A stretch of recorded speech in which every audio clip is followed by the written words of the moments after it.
नमो भगवते वासुदेवाय। ओम नमो भगवते वासुदेवाय।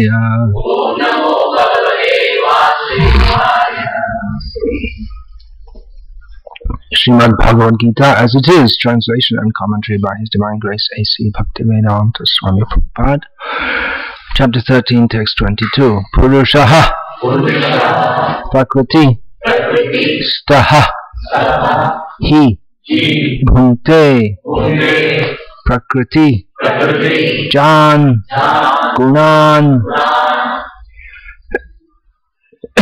Karanam Guna Sangaha Asya Sat Asat Yoni Janmasu Purusha Prakriti Stohi Bhunte Prakriti Jan Gunan Karanam Guna Sangosya Sadasadyo Nijanmasu Purusha Prakriti Stohi Bhunte Prakriti Jan Gunan Karanam Guna Sangosya Sadasadyo Nijanmasu Purusha Prakriti Stohi Purusha Prakriti Stohi Bhunte Prakriti Jan Gunan Karanam Guna Sangosya Sadasadyo Nijanmasu Purusha Prakriti Stohi Purusha Prakriti Stohi Bhunte Prakriti Jan Gunan Karanam Guna Sangosya Sadasadyo Nijanmasu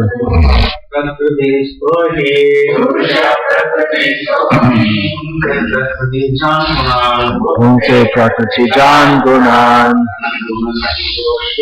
Karanam Guna Sangosya Sadasadyo Nijanmasu Purusha Prakriti Stohi Bhunte Prakriti Jan Gunan Karanam Guna Sangosya Sadasadyo Nijanmasu Purusha Prakriti Stohi Purusha Prakriti Stohi Bhunte Prakriti Jan Gunan Karanam Guna Sangosya Sadasadyo Nijanmasu Purusha Prakriti Stohi Bhunte Prakriti Jan Gunan Bhunte Prakriti Jan Gunan Karanam Guna Sangosya Sadasadyo Nijanmasu Purusha Prakriti Stohi Purusha Prakriti Stohi Bhunte Prakriti Jan Gunan Karanam Guna Sangosya Sadasadyo Nijanmasu Purusha Prakriti Stohi Bhunte Prakriti Jan Gunan Karanam Guna Sangosya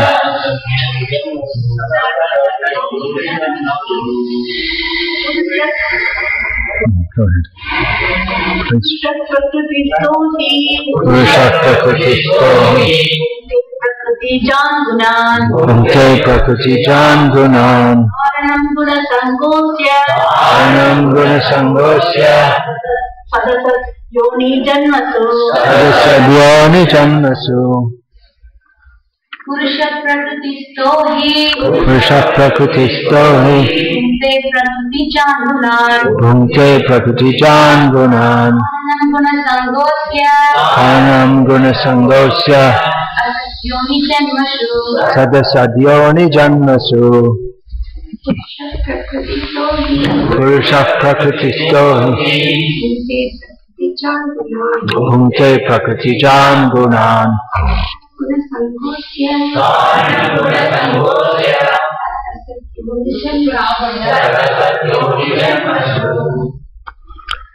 Find Narayan, ask him to bring my watch. Purushaha, the living entity. Prakriti, Staha, being situated in the material energy. He, certainly.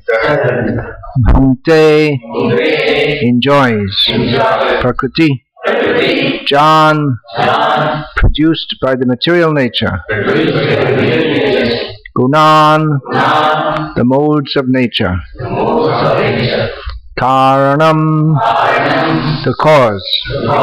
Guna, Sangaha, with the different modes of nature. One has to rise, therefore, above the three material modes and become situated in the transcendental position. This is called Krishna consciousness. Unless one is situated in Krishna consciousness, his material consciousness will oblige him to transfer from one body to another because he has material desires since time immemorial. But he has to change that conception.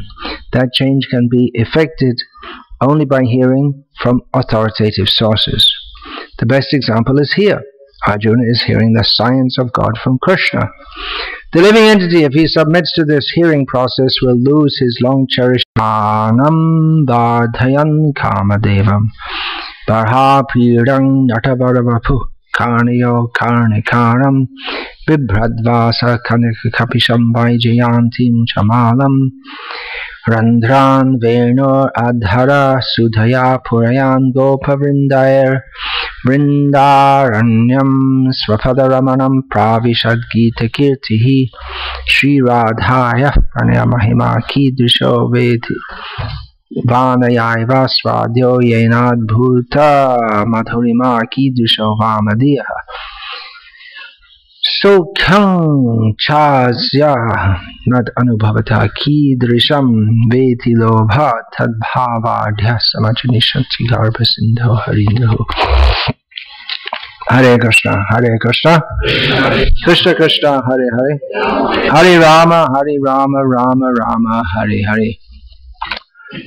Srila Prabhupada begins this purport by saying this verse is very important for an understanding of the living entities of how the living entities transmigrate from one body to another. And in fact, there's so much packed into this verse that without some prior knowledge or without it being explained, you can't catch it all. There's a lot of information there just in one small verse. The words Purusha and Prakriti are central terms in Sankhya philosophy, but they're not being used here in that sense as in Sankhya philosophy. These terms Purusha and Prakriti come again and again in this chapter, which is the chapter which is discussing Kshetra and Kshetragya. Kshetra means the field of activity, Kshetragya means the knower of the field of activity. So Kshetra, the material nature, that is Prakriti, and the knower of the field of material nature, or the enjoyer, is the Purusha. Purusha and Prakriti, these terms can be used in other ways also, for instance, or especially to designate the Supreme Personality of Godhead as the Purusha, and the Prakriti as his energies. The sense is given here of the Purusha, the enjoyer. The Purusha enjoys Prakriti. The example is given. Srila Prabhupada gave the example. Purusha means male, Prakriti means female. So the man enjoys the woman, particularly in the sexual act, and otherwise also. That's the accepted understanding. So the Purusha is situated. Now another understanding is Purusha means who is transcendental. You'll find all of this is discussed in this chapter. The Purusha is actually transcendental. The soul is transcendental to material nature, but Purusha Prakriti sta. He's situated within it, although he doesn't really belong in it. And he's trying to enjoy it. Or actually this verse says he does enjoy it. But what is that he's enjoying? He's actually he can't actually enjoy. Spirit can't actually enjoy matter. There's nothing actually enjoyable in the chemicals and energies that constitute material nature. How enjoyable is hydrogen or oxygen? It's just if you take the chemicals, there's nothing there. But when it's combined in innumerable combinations and permutations, with the sense, the living entity in contaminated consciousness, which is not stated here, he takes it to be something for him to enjoy. And there are three modes of material nature which are discussed in some detail here in Bhagavad Gita, particularly the next chapter. We'll discuss, the 14th chapter, we'll discuss the three modes of material nature. So according to the modes of material nature, a person is presently situated. It's like a roller coaster, up and down. Uchatara, that Bengali word is derived from Sanskrit, is up, undulating, uneven, up and down, up and down, up and down. So according to the modes of material nature, one is presently situated in, and it's very complex because the modes of nature that one is presently situated in, there is analogously to rasa vichar or psychology, an aspect of Vedic psychology. There is one's sthayi bhav, or one's general situation, and vyabhichari bhav. That means that one may, which are time to time manifested. For instance, one might be a very peaceful and calm person, but under certain circumstances he may become peaceful, calm, wise, introverted, but under certain circumstances he may become apparently frivolous. Some example of that is given in Chaitanya Charitamrita, when Sarvabhauma Bhattacharya and Ramananda Rai, both of whom were very respected, they acted as very grave, respected and very learned persons, but at one point they engaged in water sports like children in the Narendra Sarovara, one lake in Puri, and they were splashing each other with water and fighting like that. So that was quite surprising for everyone to see how they had lost their typical gravity, and later they reverted to their typical gravity. Also, one may change. Sometimes we see children, they grow up very quiet, and when they get older they become very outgoing. Or it may be during some period in one's life, one's whole nature seems to change. That could be mapped by changing astrological influences in one's life, or it could be due to some accident. One gets hit on the head accidentally, and one's personality seems to change. I know one devotee who was like that, who was a very nice, friendly devotee, and then he got in a bus accident, and after that, he often used to speak very critically and harshly of devotees, but no one took him seriously because they knew that he had changed. He had changed due to that bus accident. Of course, there must be something in his consciousness that came out. Or one can change due to a religious conversion. Someone may, from being a very quiet person, he can become a very aggressive preacher to save all the people from going to hell or some such thing. Or he can change from being very religious to being atheistic due to... so it's by association with the modes of nature and by association with persons in different modes of nature, one's whole outlook can change. If one becomes a drug addict, then one's mode of life can change. One can drug addiction means one sinks into the depths of tamaguna, or alcohol addict, or tobacco addict, not so extreme, tamaguna, but definitely is tamasik, smoking cigarettes or whatever. So in this way, one can change in this very life. One's personality can seem to change, or due to some experience. Someone may have a very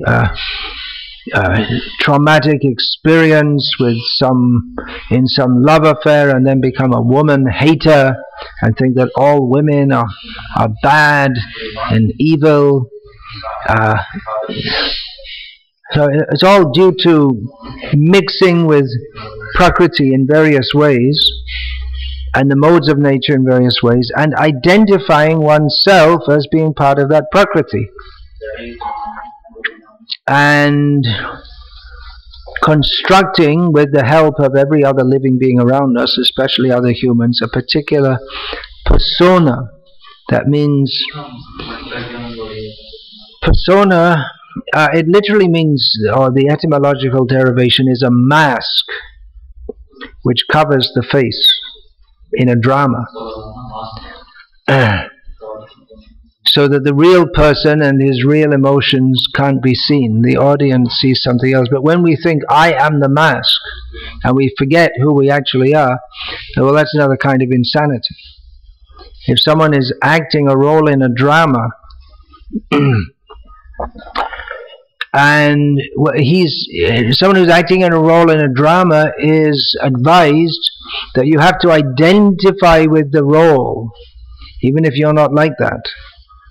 Just like our Damodar Gauranga, who used to be an actor, TV actor, Dhanush is his comment. You all know the name. Now he's a director. That's promotion, it seems to be. But he used to play bad roles, the wife beater, the criminal, and so on, so that when people would see him going in the local train, they would joke with him, oh, I hope you're not beating your wife, or you're not going to beat me, or some such thing. But he himself is not like that. We hope. We know he's not like that. He's a peaceful, pure-hearted devotee. Or even before he took to devotional service, it was a role he was playing. But if someone overly identifies with that role, say he's playing the role of a criminal, and then in a drama, and then he comes out of the theater or the TV studio and continues, then that's not good, is it? Now it may be said that there are some Vaishnavas who say, well, you play the role of a gopi. You dress as a gopi. Man can dress as a gopi and take the role of a gopi, and in that way one can, by Pishashkrita Nyaya, just like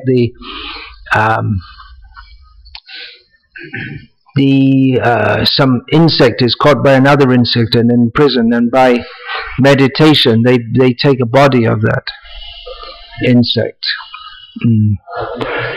So it's thought that by playing the role, a man will dress as a woman, he'll put on the sindhur, the red mark of the married woman, and walk and talk coquettishly, and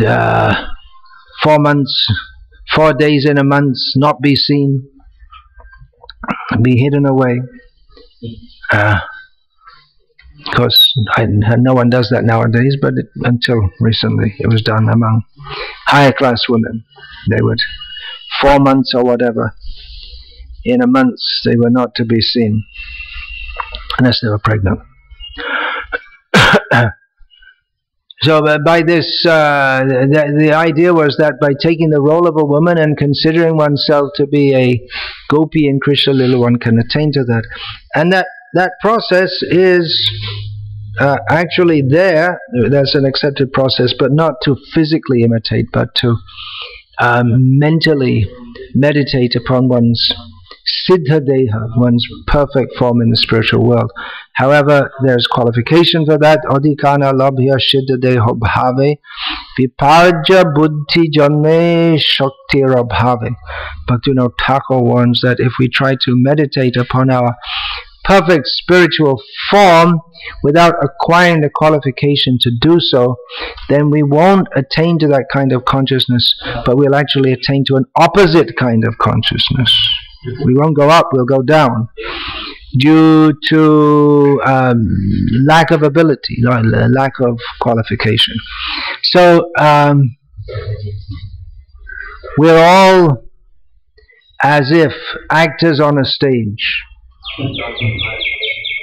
As the poet, dramatist William Shakespeare noted, life is but a stage, and I don't remember the rest of it. So he had some good insights, which is one reason why he's considered a great writer. He had many insights into the human condition. But no factual knowledge of the human condition. This one verse of Bhagavad Gita gives more knowledge of the phenomenon of reincarnation than so many books may be written about it, so many speculations about it. Especially the Buddhists have to speculate about it because they accept that there is reincarnation, but they don't accept that there's any soul, which leaves them with a lot of speculation, because what, who, why, and how they get reincarnated, it's very difficult to explain unless you accept that there's a soul.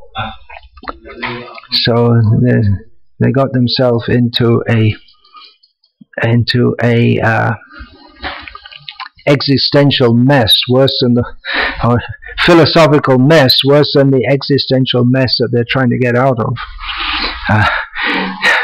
They understand it's a mess, but they made a worse mess by speculating. Well, of course, Lord Buddha himself is credited or said to have first advanced the anatma theory. There is no soul. So everyone, because we don't know who, see, it's not all exactly explained here, but it's all packed into this verse. Elsewhere in Gita there's more explanation, and in Srimad Bhagavatam especially there's further explanation of these phenomena, that we identify with the particular role. We identify, not only do I identify, but we're forced to identify. Just like a dog is born and immediately he starts acting like a dog. He didn't think, well, in the last life I wasn't a dog, so why should I be a dog now? But he thinks doggishly right from the very beginning.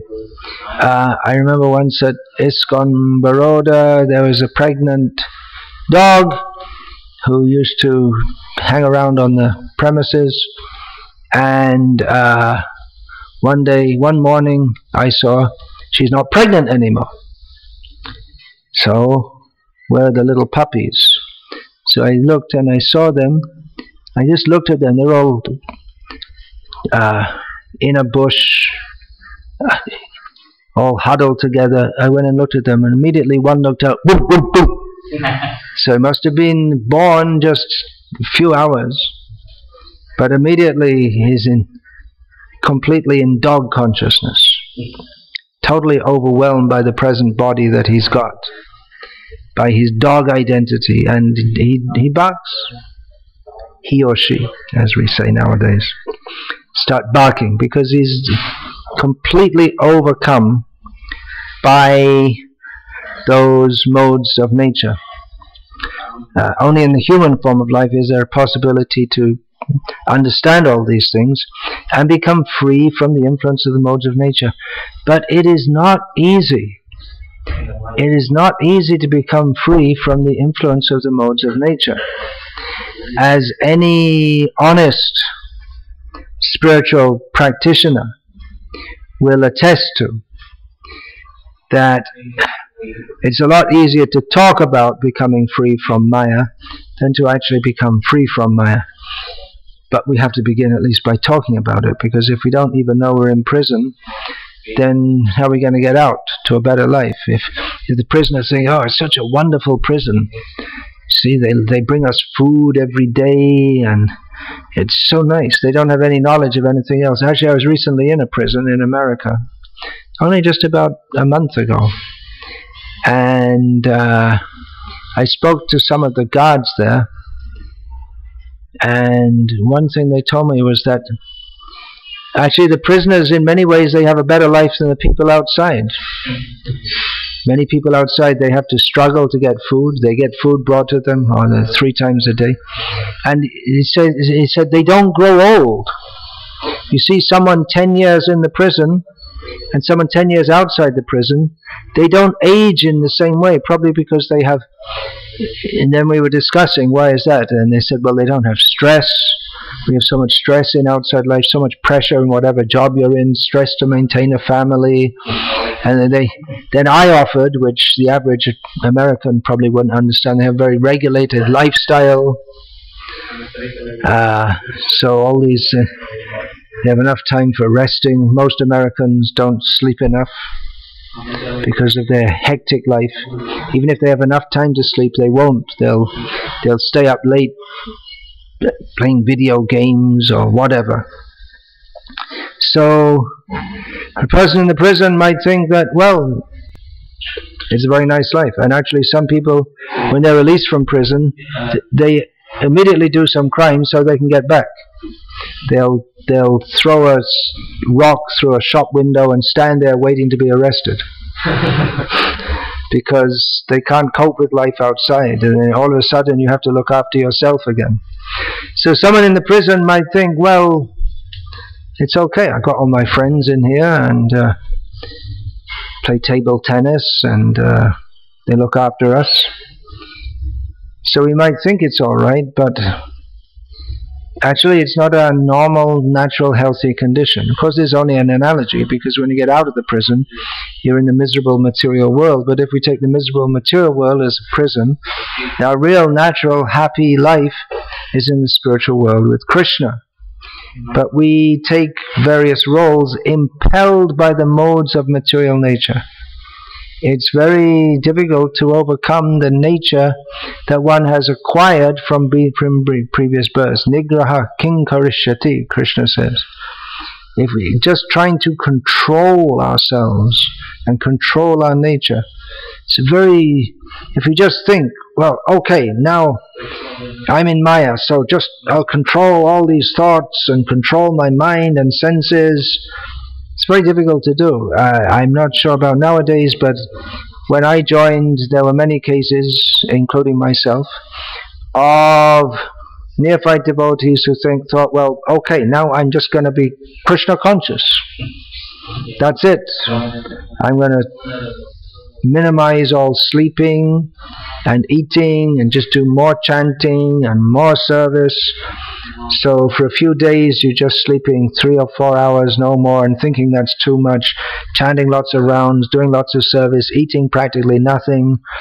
And then inevitably after 3 or 4 days, or some could hold on longer, of intense Krishna consciousness, they eat far more at one sitting than they would if they'd just eaten normally over the last 3 or 4 days, and then collapse for 24 hours sleeping like that.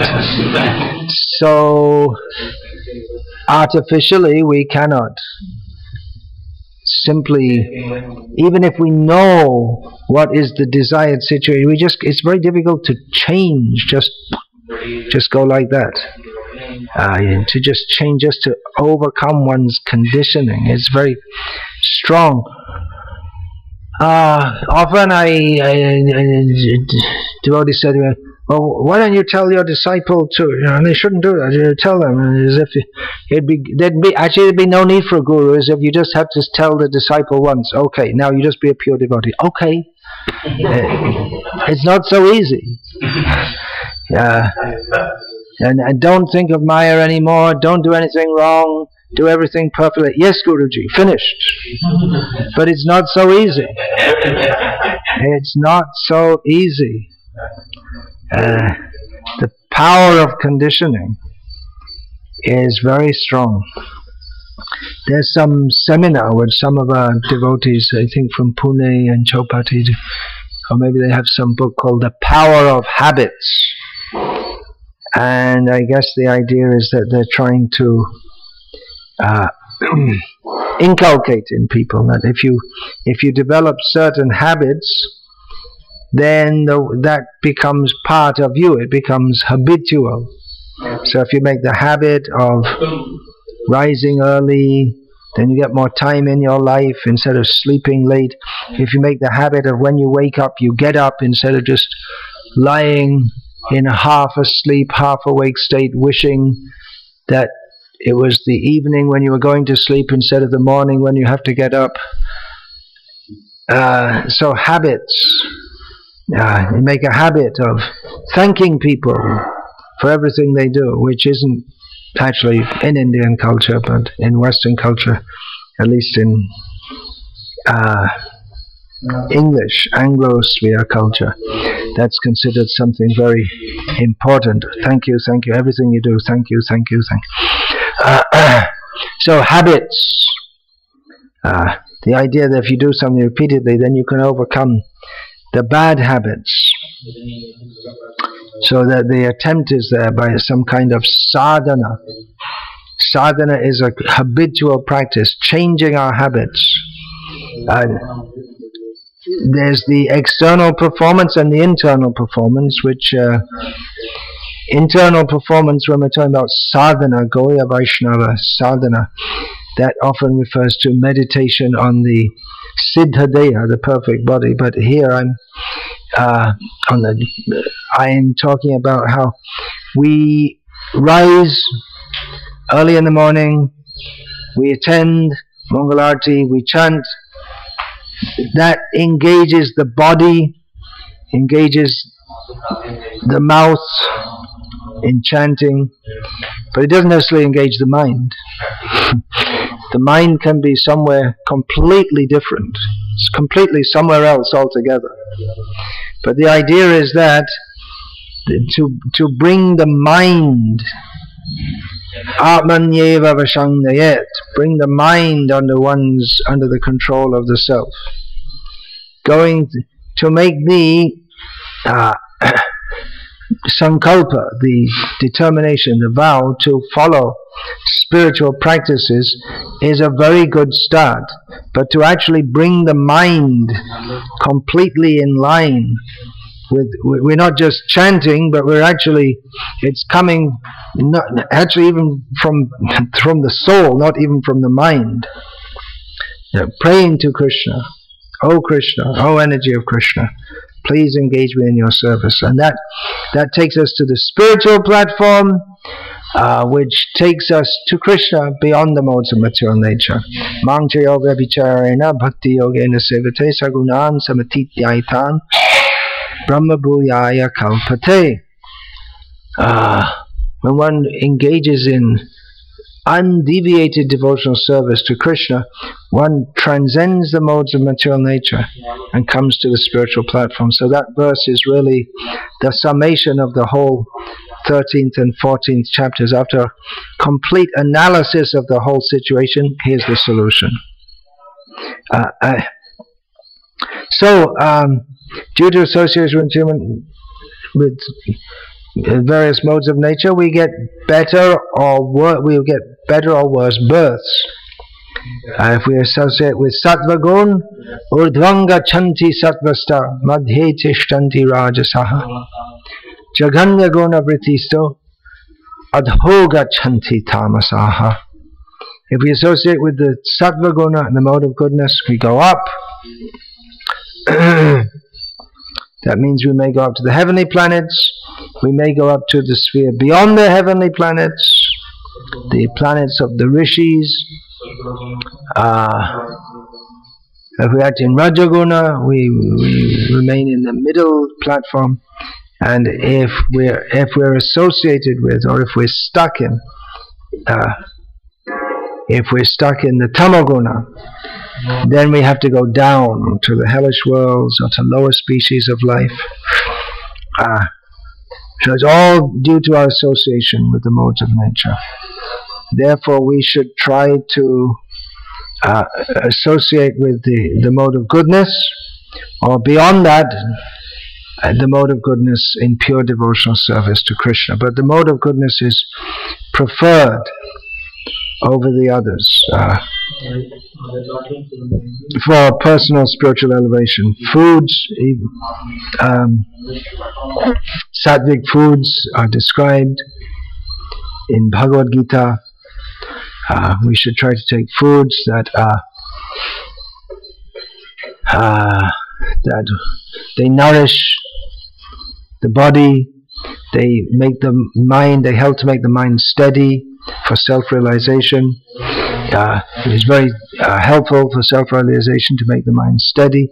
Of course, one's mind can also be steady in tamaguna, but that means to be dull like a rock, not alert, steady and alert as in sattvaguna. So so much information is packed into this verse. Still there's more. For instance, in this particular verse, it's not stated that this getting body after body after body is simply miserable.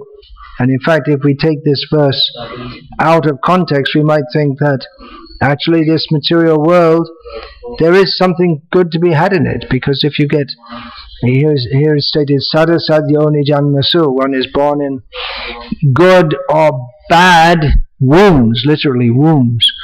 So you may think, okay, well, it's good if I get born in a rich family, that'll be very good. But that is also an illusion, to think that there can be any happiness in this world. That is explained, of course, elsewhere in Bhagavad Gita. So this verse is to be taken in conjunction with all the teachings of Bhagavad Gita. And another important point is there's no information here. I'm not saying it's a lacking, it's just that you can't put everything, or Krishna is not putting everything in this one verse. Is what is not stated here is that it's miserable and we should try to get out, and we can get out. And that is stated at the end of these two chapters, the 13th and 14th chapters. The 14th chapter naturally follows on from the 13th in discussing the effects of the modes of nature. How this 13th chapter describes how the person, the living entity, is entrapped in the three modes of material nature. The 14th chapter describes the various effects of those three modes of nature. Of course, Krishna describes that elsewhere in Bhagavad Gita also. In the 17th chapters, 18th chapters, there are various factors which can be by which we can recognize the effects of the modes of material nature. But at the end of the 14th chapter, the whole summation is given of one who takes to full Krishna consciousness. He transcends the modes of nature. Now, to understand this further still, then we have to go to the Bhagavatam, where it's discussed how one can perform devotional service within the modes of, or strongly influenced by the modes of nature. Krishna says, Mangchayo vyabhicharena bhakti yogena sevate sagunan samatitaitan brahmapuyaya kalpate.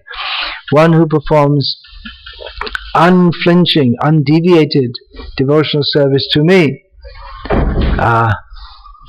who serves me in bhakti yoga in this way, such a person goes fully beyond the modes of nature and attains to the spiritual situation. So Lord Kapila describes that one can perform devotional service worshipping Krishna, but strongly influenced by the lowest mode of material nature, that hates others, considers himself the best. And we actually see that among devotees, that although particularly Chaitanya Mahaprabhu's presentation of Krishna consciousness emphasizes the essence which is pure love of Krishna. Other sampradayas don't emphasize that to the same extent. For instance, here Ramanuja is most prominent. He emphasizes sharanagati, prapatti, surrendering to, taking shelter of the Lord. For Chaitanya Mahaprabhu, he emphasized prema, pure love of Krishna. Surrendering to the Lord, that, we're definitely not opposed to that principle, but that is the means. It's not the end in and of itself. The end is pure love of Krishna. And of course the two are inseparable. Where there is prapatti or surrender, there must be love. Well, but there are degrees of that also, because if one surrenders out of fear, or out of fear of material existence, or if one surrenders out of a sense of awe and reverence, then the love is not as complete as that in which one approaches Krishna only because you love him. So Bhaktivinoda Thakur taught us that about Chaitanya Mahaprabhu, that Atantra Durlabha Prema Karibare Dan Shikhai Sharanagati Bhakatera Pran. For the sake of teaching how to attain that very extremely rare level of pure love of Krishna, for giving that, Chaitanya Mahaprabhu taught the process of sharanagati, taking shelter, surrendering, as Srila Prabhupada calls, surrendering to Krishna. This process which is the very life of the devotees. So, Chaitanya Mahaprabhu's teaching is Prema Pumarto Mahan, the topmost Prema Prayojana, the necessity and the topmost attainment of human life is pure love of Krishna. But coming back to that point of tamaguna, we do find it's very strange. We find devotees who they seem to have a strong sense of almost hatred and condemning others in the most strong terms, even other devotees. So this is in the influence of tamaguna. They're very it seems they have no love in their heart. They may be doing all the processes of bhakti, but there's no love in their heart. They seem to be more motivated by hating others than loving others and wanting to show themselves to be the best. You know, we may think, well, how can such nastiness be there? It's the effect of the modes of nature, or Rajaguna, trying to make oneself. In Rajaguna, people are very competitive and they want to enjoy, well, some aspects of Rajaguna, control and enjoy. They may extend that to a group. that our group will be the best, we'll be the topmost, we'll show them, we'll build a bigger temple, we'll make more devotees, we'll distribute more books, we'll promote our guru as being the best, better than all the others, and in this way we'll promote our group. This is all influenced by the mode of passion. Or the influence of the mode of goodness. Generally a devotee is recommended to try to cultivate the mode of goodness because it's conducive for self-realization, but it is also one of the three modes of material nature which covers the living entity in this material world.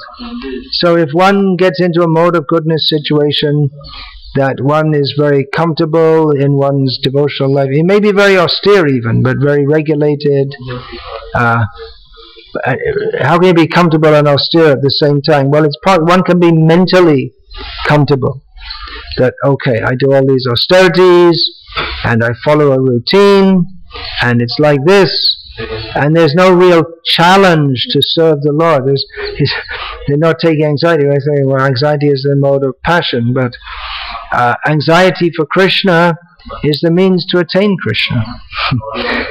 If we're anxious to attain, that's actually stated in Bhakti Vikasa Swami that Tatra lolyam api mulyam ekalam Krishna bhakti rasa bhavitam atihi kriyatang yadi katopi labhyate. What did I just said it? What is that? Tesham lolyam api mulyam ekalam. Tatra lolyam api mulyam ekalam janma koti sukritayana labhyate. Krishna consciousness of Krishna, loving devotional consciousness of Krishna. If one finds out that it's available, one should purchase it. It's metaphorical language. Purchase it by any means. What is the means? What is the price? Lolyam, intense greed, not by any amount of pious activities, even in millions of lifetimes. So that intense greed, anxiety, I must have it, I must have it, I must attain to Krishna prema. So that appears to be something in the lower modes of nature. If someone is so keen to get something that they lose all their sense, they become obsessed, as in a love affair between a boy and a girl. They become obsessed and they lose all good sense. They may, when the parents say, no, you can't get married, and they both enter into, or they both take poison and die, they lose all good sense about what they should do. So this intense desire to attain Krishna might seem to be in the lower modes of nature, but that is completely pure, if it's completely pure. Whoops, well that sounds like a redundant statement. But if it's the real thing, if it's the real thing, it's pure. Otherwise it might be subtly, there might be some show of Krishna consciousness which seems like the real thing, but which isn't. It's materially motivated. There may be some desires to be known as a great devotee, name and fame, so it's all very subtle. But the real devotional service beyond the modes of material nature, that takes us beyond birth and death, because it's this association with the modes of nature that binds us in this world of birth and death. Pure Krishna consciousness is beyond the modes of material nature. That's also described by Lord Kapila Dev, that when one is spontaneously attracted to glorifying Krishna's name, fame, forms, qualities, that is pure devotional service beyond the modes of material nature. That is a prominent symptom. There are other symptoms also. So it's a great science of God consciousness, and practically speaking, no one knows this except the devotees of Krishna. Even there are many students of Bhagavad Gita who study this all very well, but because they don't recognize Krishna, then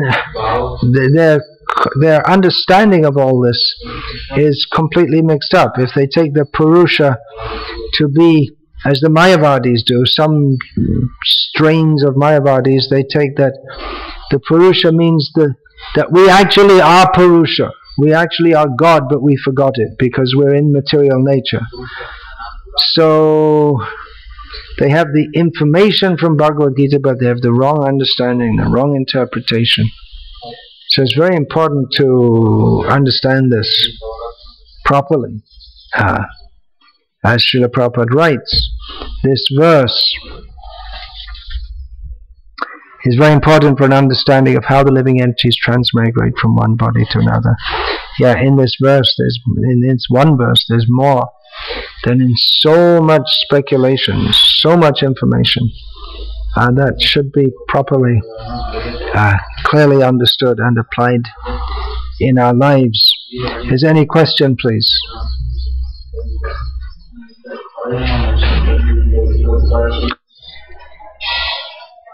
Yeah.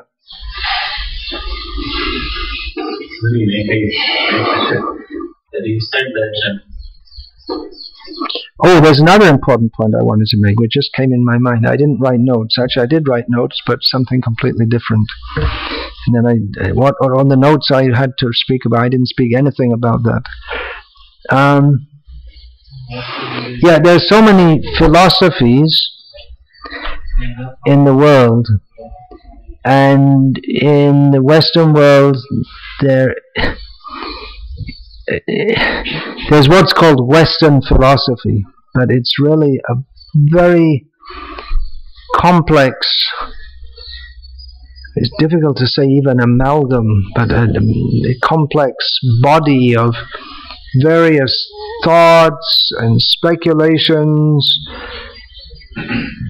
and even one philosopher's philosophy may change within his life. It's all very complex. One of the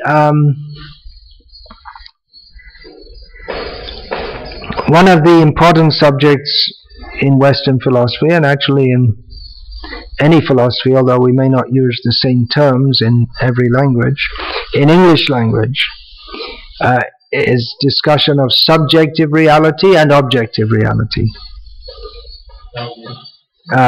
In other words, subjective reality is what each individual perceives to be real. Someone who wears rose-colored glasses, if he forgets he's wearing rose-colored glasses, will see everything with a reddish color. So for him, and he forgets that he's wearing red glasses, for him that becomes reality. And some people question that is there any objective reality whatsoever, because it's just, reality is just as the observer observes it. However, that there is reincarnation is objective reality. Whether you believe in it or not, it happens. Death is objective reality. You believe in it or not. I'm completely convinced that I'll never die. You can be, but still, and even even we speak of the individual experiences, but then what do you mean by the individual? So the understanding that there is reincarnation is actually should be the first step before you get into all these complex discussions of subjective reality and objective reality. First of all, understand that even if we don't understand who we are, it's a fact that we transmigrate from one body to another, which is an overwhelming fact which has been missed by Western philosophy altogether, which should change a lot if they just accept that. So we see that Srila Prabhupada, his main thrust of preaching in the Western world was to tell people, you're not the body. You're eternal. Understand that, and then our whole life, that should change based on the understanding that everything I do now affects my future. Yeah, what is your question? Sorry, I'm interrupting. I'm just trying to get across here that we have this knowledge is so important, and then we're just discussing among a few people here. We're discussing you should all be benefited by this, I hope, but this knowledge is so vital. We need to understand it clearly to communicate it to others. It's not just building a temple, people will see, they'll say how nice and like the kirtan, but there should be some understanding also, clear understanding. What Srila Prabhupada did, how Srila Prabhupada spent most of his time was speaking this philosophy. If you take all the things that Srila Prabhupada did in 24 hours, the majority of the time was speaking this philosophy, either to a big crowd of people, to one or two disciples, to a press reporter, or to the dictaphone. He was very concerned to communicate this. Yeah. What is it seems to be true, right? The things are done in the proper conscience for the real understanding. We are doing this for not from the Krishna conscience. We are able to understand the spiritually is advanced, and we are able to get the happiness also. But most of the time it seems in the moment we are doing many things. As I said, everybody is rushing and everybody is doing something. So we have to also do something. We're supposed to be doing things only for the pleasure of Krishna, but a lot of the time we just do it without even thinking much about it. That means just like one sheep follows all the other sheep. Gada lekha, what is that? Gada lekha nyai. One sheep follows the other. Therefore, there's so much stress on consciousness. The English title that Srila Prabhupada has given to this chapter is Nature, the Enjoyer, and Consciousness. It's all about consciousness. Krishna consciousness. As Srila Prabhupada often explained, that Arjuna was prepared to fight. Then he didn't want to fight. Then again he went to fight. So what was the difference? It was the same Arjuna, but his consciousness had changed. The reason, eventually, after hearing Bhagavad Gita, Arjuna fought, but his consciousness was different. His motivation for doing so was different. His understanding of why he was doing what he was doing was different than to when he first came to the battlefield. And it was different to when he had his almost nervous breakdown, when he refused to fight. His consciousness changed. His understanding changed. His motive changed. His whole worldview changed. I recently gave a lecture talking about full consciousness, which is a term that Srila Prabhupada often uses. Those who are in full consciousness of me, Krishna says. Ananyas chintayantoma, use this term, full consciousness. In the second canto, there's what is that? King, I can't remember, Jiva Bahubi. What is the use of a long life without understanding anything? Better a moment of full consciousness, clear consciousness. Just like sometimes when we have this, we just struck through with a thought and it's like a lightning bolt. Everything becomes clear, just like in the darkness of night, then there's lightning, and for a second, you see everything bright and clear. So full conscious. We're just going on with our devotional lives, and day to day may seem like routine. We do the same thing. Then we should be strong. Yes, I'm doing this for Krishna's pleasure. This is to satisfy Srila Prabhupada. I'm so fortunate I have the opportunity to serve Krishna. And everything becomes clear. I'm not this body. I have nothing to do with this world. I'm just here to serve Krishna. Everything becomes clear. Full consciousness. So, Krishna consciousness is meant to bring us to that consciousness all the time. Intense consciousness. The mode of goodness means peaceful, comfortable, but not, even in Krishna consciousness, may not be fully intense. So Srila Prabhupada, he would often give his disciples lots of hard work, difficult things to do, just press them more and more, surrender, surrender, surrender. So all you can do is call out to Krishna, help me, help me, help me. Comfortable life and Krishna consciousness don't go well together. Aram is haram. Aram means comfort and haram means abominable. So these these discussions on Shastra, the classes, they're not meant to be for entertainment or make us feel good. They may do, but the real thing is to wake us up to our real consciousness. People thought, well, Prabhupada was very heavy. He said things which really shook people. But that's what sadhu is supposed to do, to shake you up.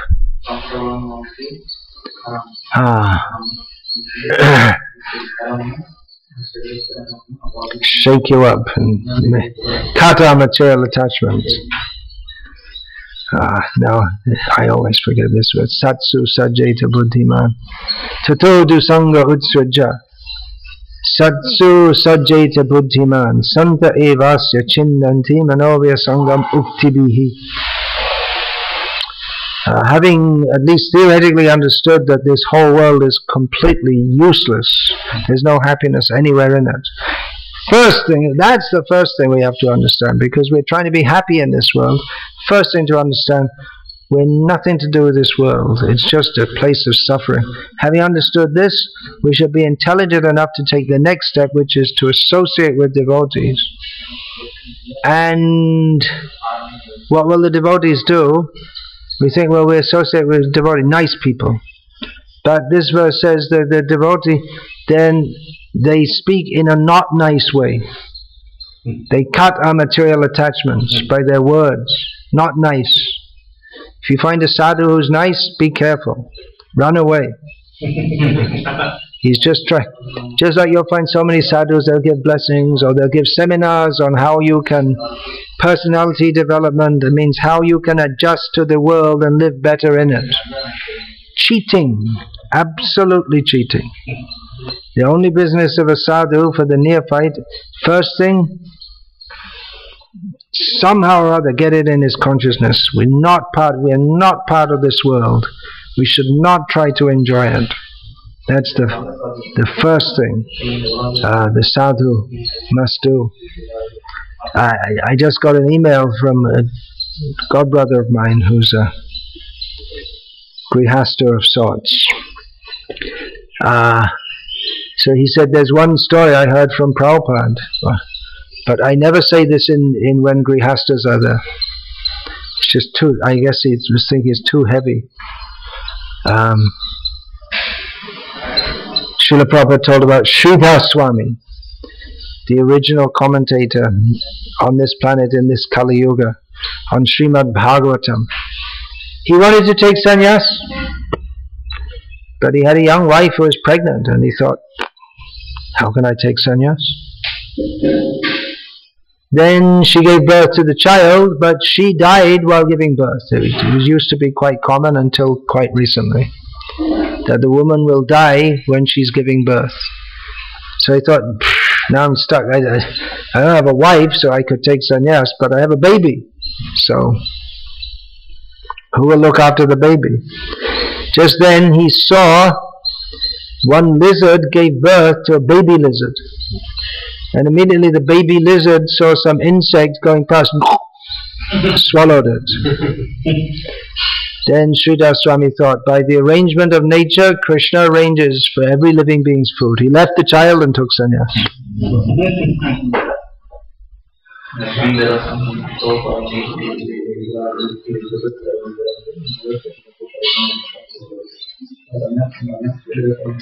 Hare Krishna. Srimad Bhagavad Gita as it is ki jai. Srila Prabhupada ki jai.